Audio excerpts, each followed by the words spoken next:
In these few examples, we are going to be simplifying some trig expressions, heading towards trig identities, verifying trig identities.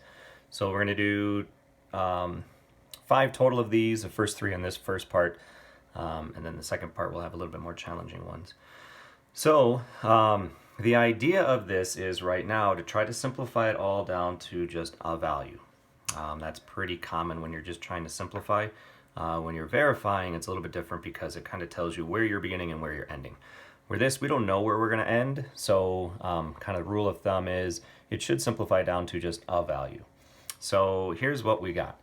So we're going to try to simplify tangent and cotangent, or tangent, negative tangent times cosine.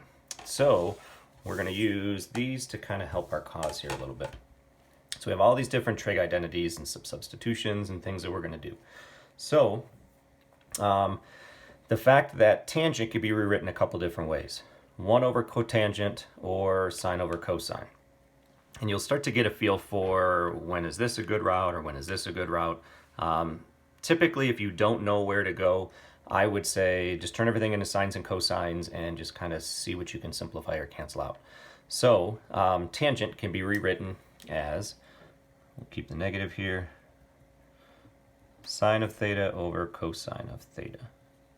And then if you multiply it by another cosine, if you make a fraction times a fraction, the denominator and the numerator can cancel each other away, and you're literally just left with negative sine. And that's it. Secant and cosecant.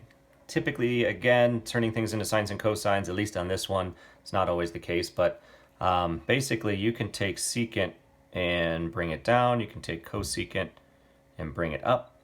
So secant, if you brought it down, would be, if you bring secant down, it's going to turn into cosine in the denominator. And then if you bring cosecant up, if it's in the denominator, it becomes sine. And then sine over cosine, again, we're trying to convert this all into just one piece like we did here. Sine over cosine can be rewritten as tangent. Okay, and then you have tangent times cotangent. A couple different routes that you can go with this one is if you just want to start keeping that theme of turning everything into sines and cosines, tangent can become sine theta cosine theta times cotangent is cosine over sine.